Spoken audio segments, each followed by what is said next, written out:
From the information we receive about diseases and treatments to the decisions made during public health emergencies, the way health information is communicated can influence how people understand risk, make decisions, and respond to a crisis. Hello and welcome to Health Digest, your go-to program for timely, relevant, and people-focused conversations. I am Ukeme Etukwa.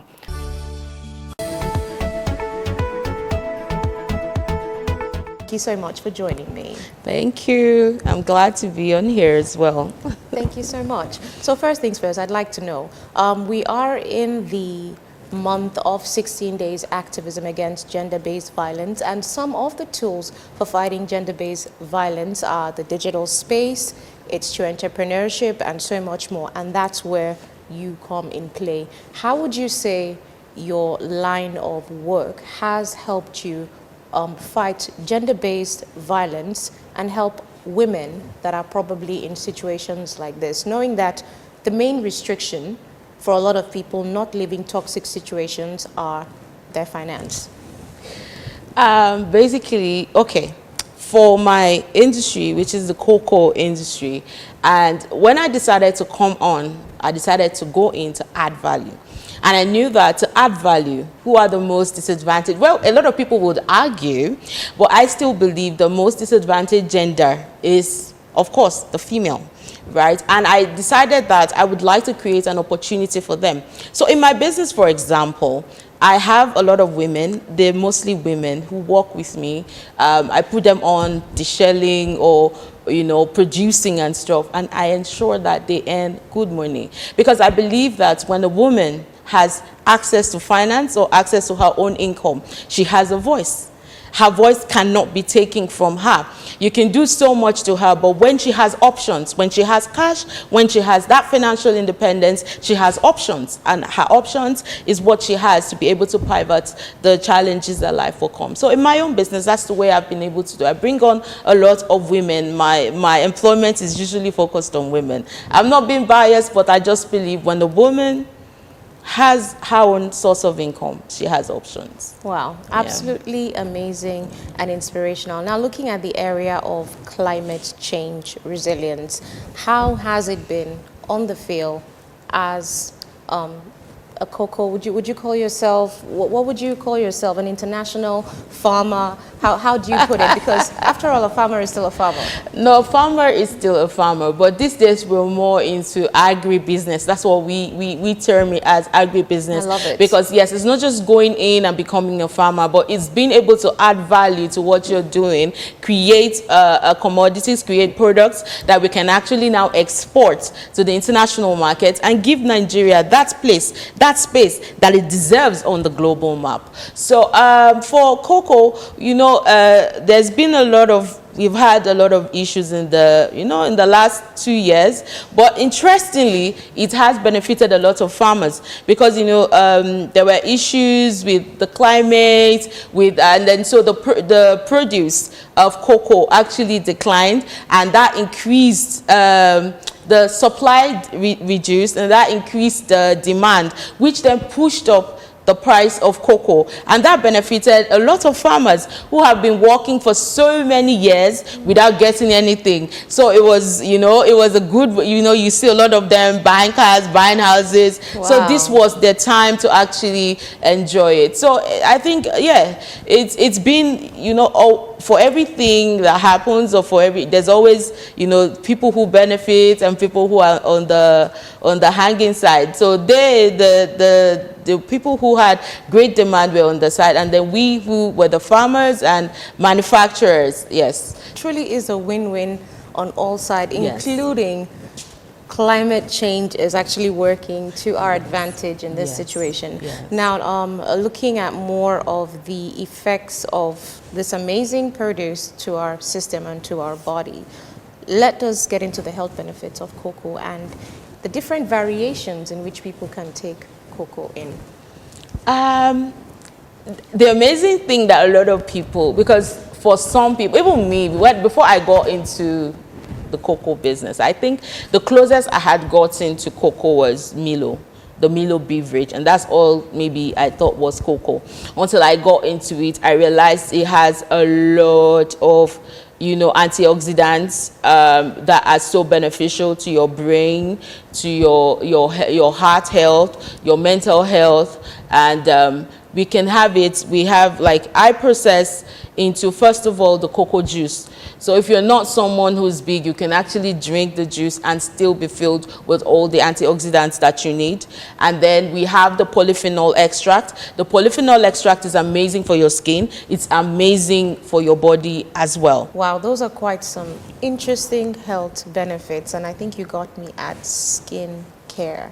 Absolutely amazing. Oh my, Yes. oh my. So we have the Nibs as well, where that can be taken as a snack.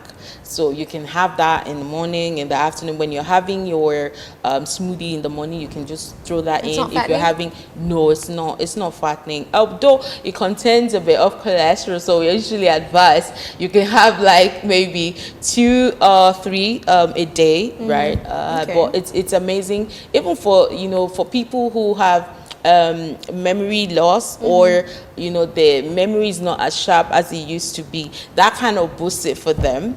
And also for men who need extra energy for different things. Yes, that's also like a Beverages is chocolate, and it's raw chocolate as well. So that's you just throw that in your mouth and you're good. That's the Nibs.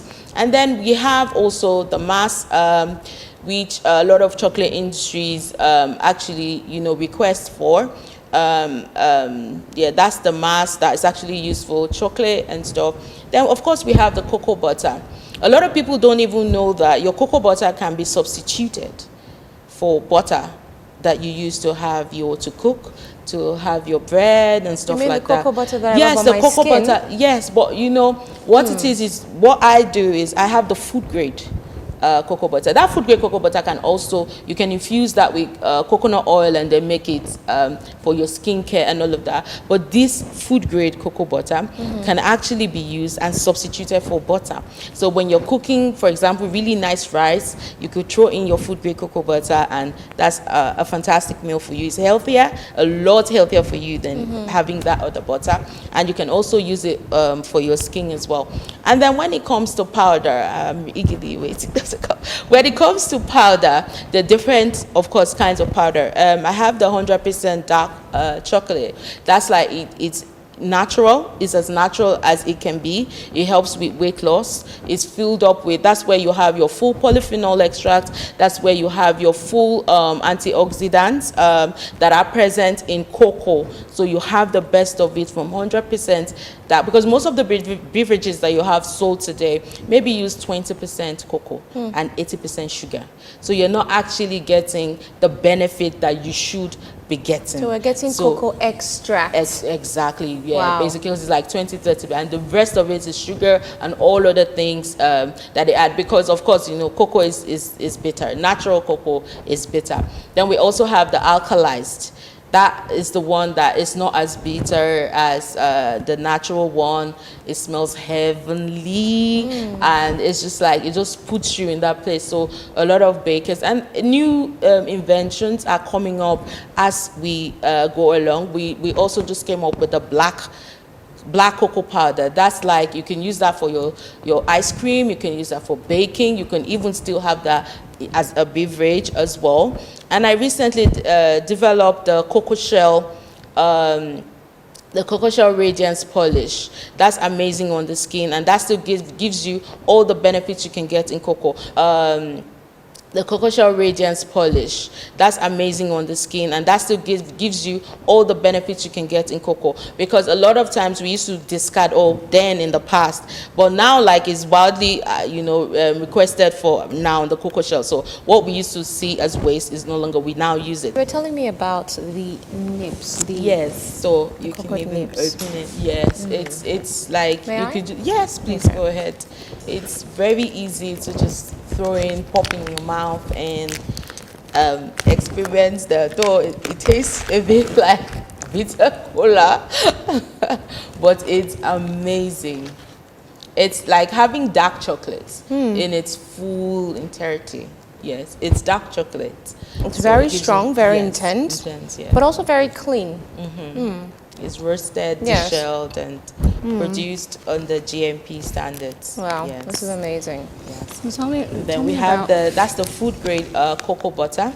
This you can use as a substitute instead of Yes. having your regular butter you have. So, and tell me about the cholesterol level in this as opposed to other oils and other substitutes. Yeah, the cholesterol level in this is very minimal. It's not high at all, as it contains more, antioxidants and stuff that assist you, your health and all of that. So this is a healthier option for you, for cooking, for eating with your bread, as a spread, for making your desserts and all the works that you would like. And then what I was telling you about, the 100% dark chocolate. So this is like cocoa at its finest. So you're having 100% cocoa powder and 100% cocoa, 100% of this in this. So I have no excuse to bake that Christmas cake right now. So this will give you all the nutrients, all the benefits that your body needs mentally, and that's why it's a huge rave at the moment. Then we also have the Alkalized. This smells heavenly. When you say alkalized, yes. What exactly is that? For It's the Dutch. layman? It undergoes a process where we reduce the pH of natural. It's about 5.5 to 6.2. So what we do is we increase the pH to about 7 to 9. Yes. So what that does for it is it removes all that very bitter taste of it, and then it brings out the amazing flavors and aroma in cocoa. So you get you get into cocoa the best way you could imagine. Yes. When it's alkalized. This dissolves easier. This one could go into water but not dissolve very well, but this will instantly dissolve. And yes, a lot of bakers, for baking, for ice cream, for your smoothie, for your yogurt, is always a lovely. Honest, I don't think there's anything I can add to this that you already haven't perfected. Africa is blessed with resources. We don't need to beat around long bushes to get our products brought back to us, packaged in a different way. So this particular year, I know Santa Claus usually goes around and he takes his hot cup of cocoa. This particular year, we'll be having a different brand of cocoa. The Cocoa Lux powder will be in play. And Santa Claus, thank you so much. Santa Claus will surely be here. Thank you so much for your time. We're excited for this, and I'm quite excited the fact that women are active players in this industry, and that, climate change is a win-win for us. And the market and the agricultural industry for women is booming. Thank you so much again for your time. Thank you. Today's conversation reminds us that health information carries responsibility. It must be accurate, it must be understandable, and when the evidence changes, that change must be properly explained, because good health communication is not simply about giving people information. It's about giving people information they can understand, question, and trust. Thank you for staying with us on Health Digest. As always, stay blessed and not stressed. I'm Ukeme Etukwa. Bye-bye.